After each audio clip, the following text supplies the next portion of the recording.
Hello students, last time हम पढ़ रहे थे यंग्स डबल स्लिट एक्सपेरिमेंट, उसी के न्यूमेरिकल्स को आगे कंटिन्यू करते हैं। A beam of light of two wavelengths, ये मोनोक्रोमेटिक वेव नहीं है, इसमें दो डिफरेंट वेवलेंथ्स है। 650 nanometer and 520 nanometer is used in YDSC. Distance between the slits is 2 millimeter and capital D distance between slit and screen is 120 centimeter. Find distance of third bright fringe on screen from central maxima for 650 nanometer wavelength. Third maxima कहां पे located होता है? At 3 lambda D by D. तो 3 lambda, lambda कितना आ गया तुम्हारे पास? 650 वाले के लिए कह रहे हैं, तो 650 इंटू 10 की पावर -9. डी इज 120 सेंटीमीटर या 1.2 by D, it is 2 millimeter. तो यहां से तुम लोग सॉल्व कर लो, ठीक है, और y का वैल्यू निकाल लो. ये कितना आ गया? 1.8 इंटू 650 इंटू 10 की पावर -6. यहां से इसे सॉल्व कर सकते हो. ये सॉल्व करना, ये आ जाएगा 1170 इंटू 10 की पावर -6 या 1.17 इंटू 10 की पावर -3 मीटर या 1.17 मिलीमीटर. सेकेंड पार्ट, ये अच्छा क्वेश्चन है. Least distance from the central maxima where bright fringes of both wavelengths coincide. इनके मैक्सिमास कोइंसाइड करने चाहिए. तो मान लो किसी वाई डिस्टेंस पे, स्क्रीन पे सेंट्रल मैक्सिमा से किसी वाई डिस्टेंस पे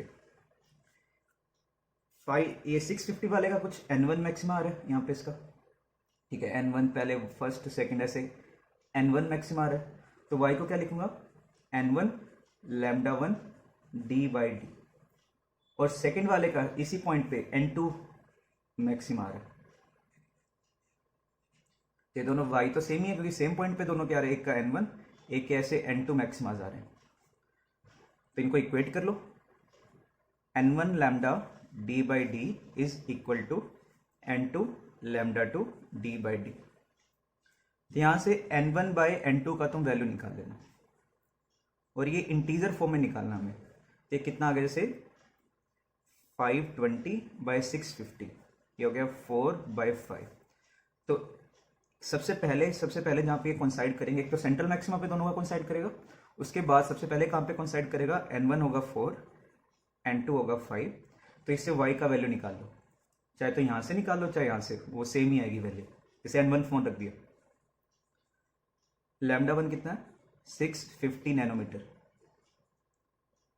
डी कितना है? 120 सेंटीमीटर या 1.2 meter by D, it is 2 millimeter. तो ये कितना हो गया? यहां से 0.6, 2.4 इंटू 650 इंटू 10 की पावर -6. यहां से सोल्व कर लो. ये आ जाएगा 1560 इंटू 10 की पावर -6 या 1.5 मिलीमीटर. अगर n2 में रखते तब भी तुम्हारा सेम आंसर आना था. ये कितना हो जाता? 5 लैम्डा 2, वो कितना हो गया? 520 नैनोमीटर इंटू डी कितना हो गया? 1.2 बाई 2 मिलीमीटर. ये सोल्व कर लो, ये भी तुम्हारा ये सेम आएगा 1.5 मिलीमीटर. तो इस पॉइंट पे दोनों के मैक्सिमास कोइंसाइड कर रहे हैं. नेक्स्ट अगर नेक्स्ट केस पूछूं तो n1 हो जाएगा 8, ये हो जाएगा 10, ठीक है, मतलब इसका डबल लेंथ. फिर अगला थर्ड पूछूं, फिर उसका ट्रिपल लेंथ. नेक्स्ट केस, दो वेवलेंथ है 330 nanometer and 550 nanometer. Least distance where minima coincide. Minima कहां पे कोइंसाइड करेंगे? तो जैसे इस केस में देखोगे y is equal to minima क्या होता है? 2n - 1 lambda D by D, lambda D by 2d. तो पहले के मान लो n1 मिनिमा आ रहा है, ऐसे सेकंड वाले का कुछ n2 मिनिमा आ रहा है. यहां से सॉल्व कर लो, इक्वेट करो, देखो तो 2n1 - 1 lambda 1 D by 2d is equal to 2n2 - 1 lambda 2 D by 2d. तो यहां से 2n1 - 1 बाई 2n2 - 1 का क्या वैल्यू आ रहा है वो निकाल लो. That is lambda 2 by lambda 1. बस इस केस में ध्यान रखना, मैं n1 n2 सॉल्व करने की जरूरत नहीं है। ये चीज़ क्या इंप्लाई करती है कि ये सिर्फ ओड नंबर होगा, जैसे 3/2, 5/2, 7/2, 1/2, तो हमें बस ये ओड नंबर्स ही निकालने हैं। तो ये कितना हो गया 550/330, ये ओड नंबर्स ही आने चाहिए।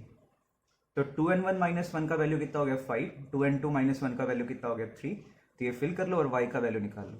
तो y is 2n1 minus one मतलब 5 λ1, λ1 कितना हो गया तुम्हारे पास 330 नैनोमीटर, d बाय 2d। यहां से सॉल्व कर लो, तुम्हारे पास आंसर आ जाएगा। ये कितना हो गया 1.5 इंटू 330 इंटू 10 की पावर -6। तो यहाँ से सॉल्व करना, तुम्हारे पास आंसर आ जाएगा इसका। ये आ रहा है 495 इंटू 10 की पावर -6 या 0.495 मिलीमीटर। तो इस तरीके से हमें ये क्वेश्चंस सॉल्व करने हैं। In YDSC, if white light is used instead of monochromatic light, which color will appear near central maxima? तो जैसे ये तुम्हारे पास डबल स्लिट एक्सपेरिमेंट है, एक बीम यूज किया व्हाइट लाइट, व्हाइट लाइट में तो सारे कलर्स होते हैं, ठीक है, विद योर सारे कलर्स होंगे, सेंटर पे सबका मैक्सिमा आएगा। हमें ये निकालना है कि सेंट्रल मैक्सिमा के पास में कौन सा कलर अपीयर होगा।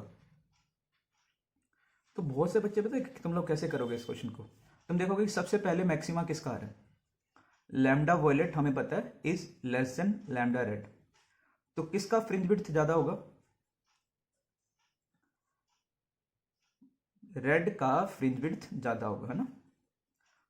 तो तुम कहोगे कि भाई वॉयलेट का पहले मैक्सिमा आएगा, रेड का मैक्सिमा बाद में आएगा। जैसे यहां पे लगा लो, यहाँ पे वॉयलेट का मैक्सिमा आ गया, यहाँ पे रेड का मैक्सिमा आ गया, तो बहुत से बच्चे आंसर करोगे कि भाई सबसे पहले हमें यहाँ पे वॉयलेट कलर दिखाई देगा, बट ये आंसर गलत है। क्यों गलत है, हमें ना इसमें मैक्सिमा से नहीं देखना होता, हमें मिनिमा से देखना होता है। सबसे पहले मिनिमा, फर्स्ट मिनिमा कहां पे आता है, first minima is at lambda D by 2d। तो सबसे पहले मिनिमा किसका आएगा, फर्स्ट मिनिमा आएगा, फर्स्ट मिनिमा किसका होगा, वॉयलेट का, क्योंकि उसकी वेवलेंथ सबसे छोटी है। तो यहां पे अगर वॉयलेट का मिनिमा है, तो मिनिमा में मतलब अगर ये दोनों की इंटेंसिटी बराबर है, तो यहाँ पे वॉयलेट की इंटेंसिटी कितनी होगी 0। तो वॉयलेट की अगर इंटेंसिटी 0 है, मतलब वहां से वॉयलेट गायब है बिल्कुल, तो वहां पे हमें कौन सा रीजन दिखाई देगा, रेडिश रीजन दिखाई देगा। तो नियर द सेंट्रल मैक्सिमा हमें कौन सा रीजन दिखाई देगा, रेडिश रीजन, क्योंकि वहां से वॉयलेट कलर बिल्कुल गायब है, तो बाकी कलर्स दिखाई देंगे। जबकि जब तुमने यहाँ पे चेक करोगे कि भाई वॉयलेट का जब मैक्सिमा आ रहा है, क्या रेड का यहाँ पे मिनिमा है, रेड यहाँ से गायब है, नहीं, रेड कलर भी तो है, सारे कलर्स है यहाँ पे, तो वॉयलेट का मैक्सिमा है, बाकी कलर्स गायब नहीं है, बाकी कलर्स भी वहां पे आ रहे हैं। तो अगर बाकी कलर्स अपीयर हो रहे हैं, वॉयलेट का इंटेंसिटी ज्यादा है पर बाकी का ऐसा थोड़ी कि गायब हो गए, तो यहाँ पे ऑलमोस्ट व्हाइट कलर ही दिखाई देगा क्योंकि सारे कलर्स हैं। यहाँ पे जहां से वॉयलेट गायब हो गया, तो ब्लूइश रीजन यहाँ से गायब हो गया, तो हमें कौन सा रीजन दिखाई देगा, यहाँ पे रेडिश। तो तुम्हें मैक्सिमा से नहीं देखना, मिनिमा से देखना है कि कौन सा कलर गायब हो गया, जो कलर गायब हो गया बाकी कलर्स वहां पे बचेंगे सिर्फ। मैक्सिमा में तो रेड का मैक्सिमा है, बट इसका मतलब ये नहीं है कि वॉयलेट वगैरह यहाँ से गायब है। वॉयलेट का मैक्सिमा इसका मतलब ये नहीं है कि यहाँ पे रेडिश रीजन गायब है। Next numerical, if d is 5 lambda, how many maximas are possible in YDSC? तो इस क्वेश्चन में तुम्हें कैसे करना है, देखो ये हमारी स्क्रीन है, किसने अपने को d दे दिया कि d कितना है, तो मैक्सिमास, ये स्क्रीन ना इन्फिनिटी तक होती है, यहां से भी इन्फानेट, यहां से भी इन्फानेट, हमें नंबर ऑफ मैक्सिमास बताने कितने अपीयर होंगे। तो अगर तुम जाओ लैम्डा डी बाई 2d और ये इन्फिनिटी तक है, तो वैसे तो इन्फानेट आ जानी चाहिए, बट ऐसा नहीं होता, क्योंकि मैंने तुम्हें बताया था y, ये जो y is equal to lambda D by D लिखते हो या beta is equal to lambda D by D, ये छोटे एंगल्स के लिए वैलिड होता है, बड़े एंगल्स पे ये रिजल्ट अप्लाई नहीं किया जा सकता। तो हमेशा ट्रू रिजल्ट कौन सा होता है, क्योंकि मोस्टली ये d इससे कम दिया ही होगा, तो यहां पे जो पाथ डिफरेंस आएगा, path difference is d sine theta, और मैक्सिमा के लिए इट इज n लैम्डा। तो साइन थीटा यहां से कितना आ गया, sine theta is n lambda by D, T का वैल्यू है 5 लैम्डा, तो ये कितना आ गया, sine theta is n by 5। तो कौन कौन से वैल्यूज पॉसिबल है ये अब हमें फाइंड करना है। तो क्योंकि मुझे पता है sine theta is less than equal to 1 और -1 के बीच में लाई करता है, तो n का वैल्यू भी इसके बीच में कहीं लाई कर सकता है, या n is less than equal to 5। तो कौन कौन से वैल्यूज हो गए, 0, 1, 2, 3, 4, 5, -1, -2, -3, -4, -5। ये सेंट्रल मैक्सिमा थीटा 0 पे, फिर ऐसे फर्स्ट मैक्सिमा, सेकंड मैक्सिमा, ऐसे चलता जाएगा, ऐसे फिफ्थ मैक्सिमा, 5 मैक्सिमा नीचे, टोटल आंसर है 11। बट ये आंसर में ना एक गड़बड़ है। देखो जब साइन थीटा का वैल्यू 1 होगा, मतलब थीटा कितना होना चाहिए 90 डिग्री। अब जैसे से आगे जा रहे हैं थीटा बढ़ता जा रहा है, जैसे यहाँ पे गया ये थीटा और बढ़ गया, अगर ये 90 डिग्री पे चला गया, 90 डिग्री तो स्क्रीन पे लाई नहीं करेगा ना, 90 तो इधर ही आ जाएगा, चाहे इन्फानाइट स्क्रीन है बट 90 डिग्री तो इधर लाई करेगा। तो हम साइन थीटा का वैल्यू, या थीटा 90 नहीं हो सकता, बाकी कोई भी वैल्यू ले लो, तो ये 90 डिग्री वाला वैल्यू हम निग्लेक्ट कर देते हैं। तो यहाँ पे इक्वालिटी का साइन मत लगाना, ठीक है, थीटा कभी भी 90 डिग्री नहीं हो सकता। तो एक ये वैल्यू और एक ये वैल्यू, ये कैंसिल आउट हो गई। तो कितने आगे टोटल मैक्सिमस, मैक्सिमस आर कितना, 0 से 4, ये पहले 4 मैक्सिमा ऊपर, 4 मैक्सिमा नीचे, और एक ये 0, तो टोटल मैक्सिमस कितने हो गए 9। Second is minima. मिनिमा के केस में क्या करना है तुम्हें, for minima delta x is equal to 5 lambda sine theta, ये कितना होना चाहिए 2n - 1 लैम्डा बाई 2। तो यहां से 2n - 1 का क्या वैल्यू आ गया, 2n माइनस, या साइन थीटा का क्या वैल्यू आ गया, sine theta is 2n - 1 by 10, और ये क्या होना चाहिए 1 से छोटा होना चाहिए और -1 से बड़ा होना चाहिए। तो यहां से चेक कर लो, या ना एक साइड पे चेक कर लिया करो, तो उसके बाद निकाल लो। तो 2n - 1 should be less than 10, n - 1 should be, या n should be less than कितना 5.5। तो क्या क्या पॉसिबल है n के वैल्यूज, 1 पॉसिबल है, 2 पॉसिबल है, 3, 4, 5। तो 1 रखोगे, ठीक है, कितना आ जाएगा लैम्डा बाई 2, 3 लैम्डा बाई 2, ऐसे 5, तो 5 ऊपर, ऐसे इस साइड चेक कर लो, 5 तुम्हारे इस डायरेक्शन में आ जाएंगे। तो दिस इज माइनस, ये माइनस तुम्हारे पास क्या आ जाएगा -10, तो 2n शुड बी यहां से आ जाएगा तुम्हारे पास -4.5। तो यहां से जब वैल्यू चेक करोगे क्या क्या वैल्यूज पॉसिबल होंगी, 0, -1, -2, -3 एंड -4। तो टोटल क्या क्या वैल्यूज आ गए, कितने वैल्यूज आ गए तुम्हारे पास, 5 ये टोटल 10। या एक साइड के कैलकुलेट कर लो, दूसरे अपने आप आ जाएंगे, ठीक है, उसको बस डबल कर देना, जितने ऊपर मिनिमाइज होंगे उतने ही नीचे आएंगे। मैं ना इस क्वेश्चन में ऐसे भी कर लेता हूं, फॉर मिनिमाइज वाले केस में क्या करता हूं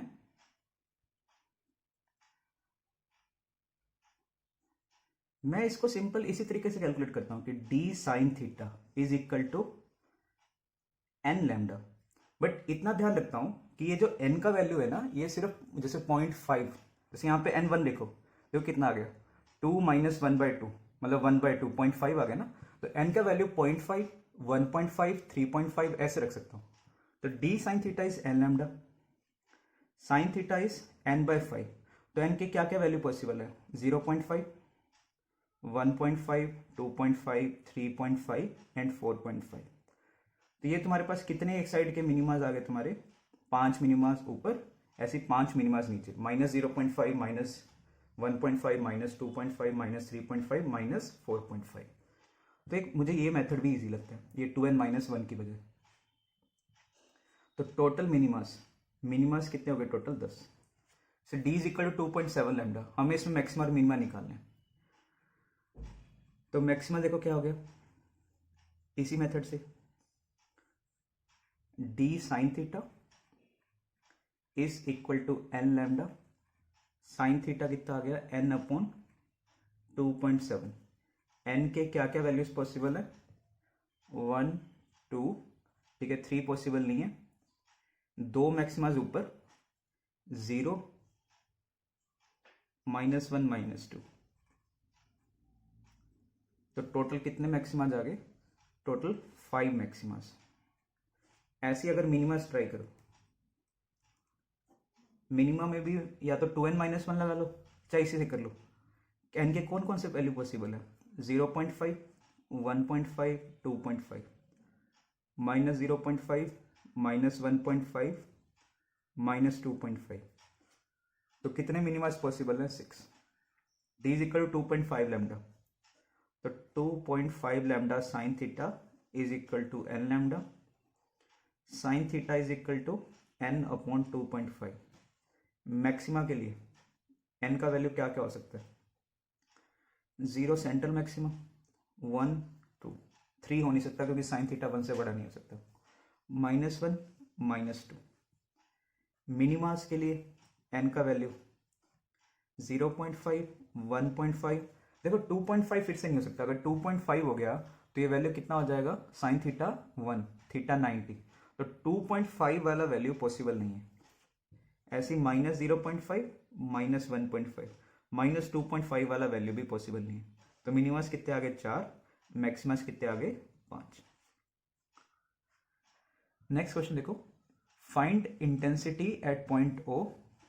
यहाँ पे एक सोर्स है, यहाँ से कुछ लाइट आ रही है, इसका इंटेंसिटी है I0 और ये कुछ डिस्टेंस अपने को गिवन है, ये डिस्टेंस है d। स्क्रीन पे ना मैंने फिर से 2 स्लिट्स बना दिए। ये स्लिट्स फिर से सोर्सेस के लिए एक्ट करेंगे और फाइनली ये तुम्हारे पास स्क्रीन आ रहा है। पहले स्टार्टिंग में देखो 2 स्लिट्स से S1, S2। फिर इसके बाद इस स्क्रीन पे फिर से मैंने स्लिट्स बना दिए और यहाँ पे फाइनल हमें O पॉइंट पे इंटेंसिटी फाइंड करनी है। कैसे करें? पहले हम ना इस पॉइंट पे देखते हैं। मान लो ये इंटेंसिटी I0, ये इंटेंसिटी I0। पहले इन पॉइंट्स पे इंटेंसिटी देखते हैं। जैसे पहला केस है, पहले केस में यहाँ पे कितना इंटेंसिटी होगा? Lambda d/d। ये डिस्टेंस है यहाँ से, सॉरी ये O पॉइंट है, ये O' मान लो। तो ये तुम्हारा फर्स्ट मैक्सिमा का पॉइंट हो गया ना, लैम्डा d/d। तो यहाँ पे इंटेंसिटी कितनी होगी? 4I0। यहाँ पे इंटेंसिटी होगी 4I0। तो ये 2 सोर्सेज बन गए जिनके बीच में कितना डिस्टेंस है? 2y। और ये स्क्रीन और इसका कितना डिस्टेंस है? मान लो d। तो यहाँ पे तुम्हें इंटेंसिटी निकालनी है। अब इन सोर्स स्लिट्स के लिए ये तुम्हारे पास सेंट्रल मैक्सिमा हो गया। तो देखो यहाँ पे इंटेंसिटी थी I0, यहाँ पे इंटेंसिटी I0। ये तुम्हारा कौन सा पॉइंट है? ये फर्स्ट मैक्सिमा। इसके लिए y जब कितना होगा? Lambda d/d। तो इस पॉइंट पे कितनी इंटेंसिटी होगी? It will be 4I0। ये भी तुम्हारा फर्स्ट मैक्सिमा है, 4I0। तो 2 सोर्सेज बन गए कितनी इंटेंसिटी के? 4I0। और इसके लिए ये तुम्हारे पास सेंट्रल मैक्सिमा है। तो अगर I0 इंटेंसिटी का होता है, मैक्सिमम इंटेंसिटी होती है 4I0। तो अगर ये 4I0 का है, ये भी 4I0 का है, मैक्सिमम इंटेंसिटी कितनी आएगी? 16I0। तो फर्स्ट पार्ट के लिए कितना कितना इंटेंसिटी होगा? It will be 16I0। Next case, lambda d/2d। अगर y लैम्डा d/2d होता तो ये तो मिनिमा का पॉइंट हो जाता। यहाँ पे इंटेंसिटी 0, यहाँ पे इंटेंसिटी 0। तो यहाँ पे भी कितनी इंटेंसिटी आएगी? 0। थर्ड केस ट्राई करते हैं, लैम्डा d/4d। तो सबसे पहले यहाँ पे कितनी इंटेंसिटी होगी? लैम्डा d/4d मतलब डेल्टा एक्स कितना आ गया? d साइन थीटा या dy/d। तो हो गया λ/4। Phase difference 2π/λ into delta x. तो कितना हो गया? π/2। आई रिजल्टेंट कितना आएगा? 4 I0 cos स्क्वायर 5/2, तो cos स्क्वायर पाई बाई 4 हो गया ये, cos पाई बाई 4 cos 45 1/√2, उसका स्क्वायर 1/2 थे 2I0, मतलब यहाँ पे इंटेंसिटी होगी 2I0, यहाँ पे इंटेंसिटी होगी 2I0, ये इसके लिए सेंट्रल मैक्सिमम है।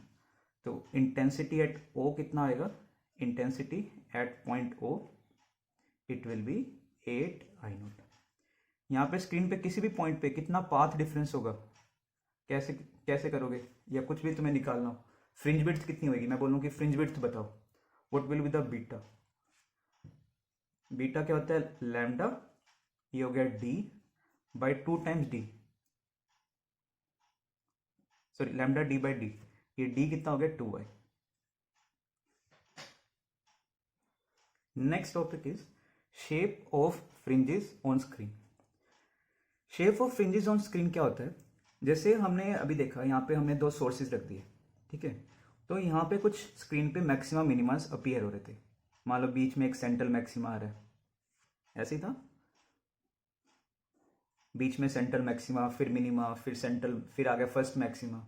तो एक्चुअल में ये पॉइंट थोड़ी होता है, ये तो पूरी स्क्रीन है, तो एक एरिया होगा, इस एरिया के ऊपर कैसे पॉइंट्स हमें दिखाई देंगे, स्ट्रेट लाइन दिखाई देंगे, हाइपरबोलिक दिखाई देंगे, कैसे दिखाई देंगे, तो उसको बोलते हैं हम शेप ऑफ फ्रिंजेस। कैसे स्ट्रेट लाइंस आ रही हैं कि सेंट्रल मैक्सिमा बहुत ब्राइट, फिर उसके बाद डार्क, फिर फर्स्ट ब्राइट, फिर ऐसे, तो ये स्ट्रेट लाइन होंगे, कैसे सर्कुलर होंगे, कुछ और कर्व आएंगे। तो shape of fringes on the screen is the locus of points with a constant value of S2P minus S1P। S2P minus S1P क्या हो गया, पाथ डिफरेंस, तो यहाँ पे पाथ डिफरेंस कांस्टेंट होगा, फेज डिफरेंस भी उस पूरी लाइन पे, जैसे मान लो इस पूरी लाइन पे सेंट्रल मैक्सिमा है, इस पूरी लाइन पे पाथ डिफरेंस कितना है 0, तो यहाँ पे पूरी लाइन पे इंटेंसिटी तुम्हारी क्या होगी, सेम होगी।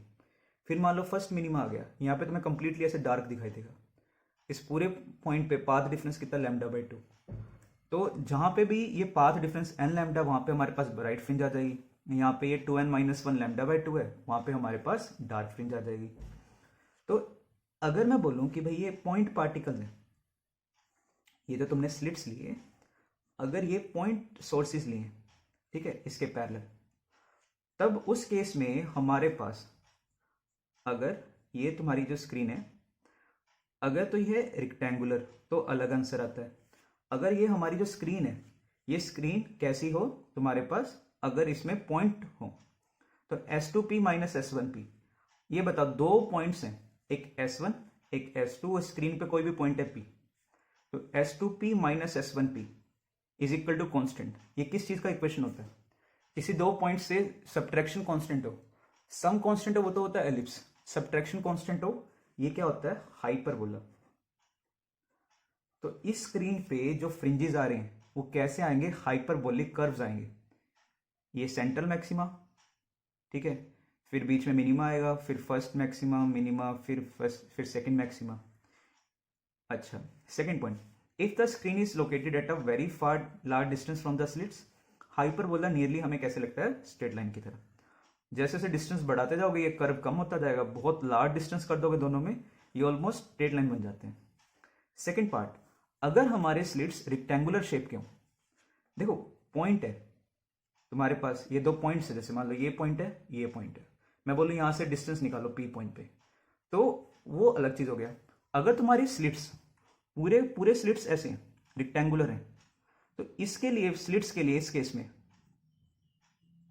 ये तुम्हारे पास जैसे स्लिट्स हैं, रेक्टेंगुलर स्लिट्स, और ये स्क्रीन है, ये सोचो, देखो ये पूरी स्लिट है, इस पूरी स्लिट के लिए ये पॉइंट ये पॉइंट ये पॉइंट ये पॉइंट सेम होगा, बट अगर मैं सिर्फ एक पॉइंट की बात करूं, इस पॉइंट के लिए ये पॉइंट अलग होगा, ये पॉइंट अलग होगा, इससे डिस्टेंस अलग हो गया, इससे डिस्टेंस अलग हो गया, पूरी की पूरी लाइन होती तो ये सारे पॉइंट्स का डिस्टेंस सेम हो जाता। तो अगर ये स्लिट पूरा पूरा स्क्रीन के बराबर वैसे पैरेलल, तो इसके लिए पूरे ये सारे के सारे पॉइंट्स सेम बन जाते हैं। और जबकि अगर हम एक पॉइंट सोर्सेज लें, इस स्क्रीन के ये जो बिड्थ के साथ अगर तुम मूव करोगे, जैसे जैसे बिड्थ के ऊपर मूव कर रहे हो, इन पॉइंट्स का डिस्टेंस वेरी करता है। ये चीज समझ आ रही है?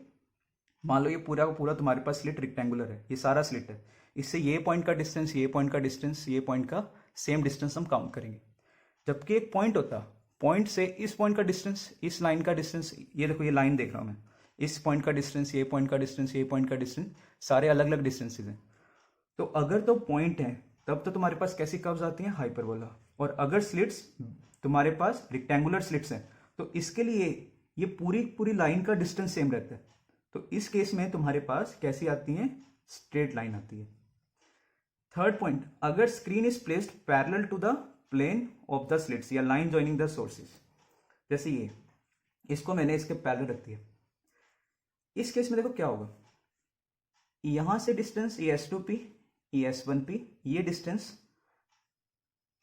यहां पे चले जाओ, ये डिस्टेंस, एक सर्कल बनेगा। जैसे दो सोर्सेज हैं, मान लो ये पॉइंट है, यहां से एक पूरा सर्कल बन जाएगा। पूरे सर्कल पे कोई भी पॉइंट उठा लो, तुम्हारे पास ये जो भी सब्ट्रैक्शन आएगा वो डिफरेंट आएगा। तो पहला केस क्या था, स्लिट्स का जो प्लेन है इसके पैरेलल है। सेकंड केस, स्लिट्स का प्लेन इस प्लेन के परपेंडिकुलर है। तो अगर इस प्लेन के परपेंडिकुलर हो, हमारे पास फ्रिंजेस कैसे आते हैं, आर कंसेंट्रिक सर्कल्स। और कौन सा सेंटर कहां पे होता है, इनको अगर मैं लाइन ज्वाइन कर रही है जो सोर्सेज को, ये लाइन एक्सटेंड करूं जहां पे ये प्लेन को इंटरसेक्ट करेगा, वो इन सर्कल्स का सेंटर होगा। तो this is the shape of the fringes. Fringes होते क्या है, हमारे पास पैटर्न एक ऑब्टेन होता है मैक्सिमास मिनिमा का। वो पैटर्न कैसा होगा, अगर पॉइंट सोर्सेज हैं और प्लेन इसके परपेंडिकुलर है तो हाइपरबोला, अगर रेक्टेंगुलर स्लिट्स है तो स्ट्रेट लाइन, और अगर तुम्हारे पास ये सोर्सेज को मैंने ऐसे रख दिया और ये सामने प्लेन है, तो इस केस में कैसे आते हैं, ये सर्कुलर इन शेप। एक क्वेश्चन देखो, ये तुम्हें दे रखा है D is very very less than capital D, find intensity at point P. Point P पे हमें इंटेंसिटी बतानी है। वाई कितना दे रखा है, कैपिटल डी बाय √3। यहां पे ध्यान रखो वाई काफी लार्ज है, वाई डी से बहुत ज्यादा छोटा नहीं है, तो मैं directly y is equal to कुछ n lambda D by d या डी साइन थीटा को डी टैन थीटा नहीं लिख सकता। तो path difference d sine theta तो करेक्ट है, it won't be equal to d tan theta या डी वाई बाई टी, ये नहीं आएगा। तो डी साइन थीटा, थीटा निकालो पहले, ये हो गया Y, this is D, tan theta कितना होगा, वाई बाई डी,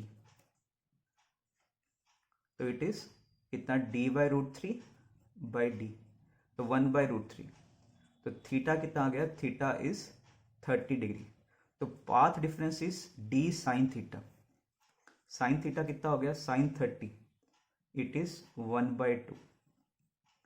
तो ये तुम्हारा पाथ डिफरेंस आ गया। और डी कितना दिया हुआ है, इट इज लैम्डा बाई 2, तो ये कितना हो गया, लैम्डा बाई 4। तो हमें इंटेंसिटी निकालनी है। फेज डिफरेंस क्या हो गया, 2 pi by lambda into delta x is lambda by 4, ये हो गया पाई बाई 2। तो what is the I resultant, it is 4 I not cos square 5 by 2 pi by 4। तो यहाँ से सॉल्व कर लो। तो ध्यान रखना, अगर y काफ़ी लार्ज दिया हो तो हम डायरेक्टली नहीं कर सकते।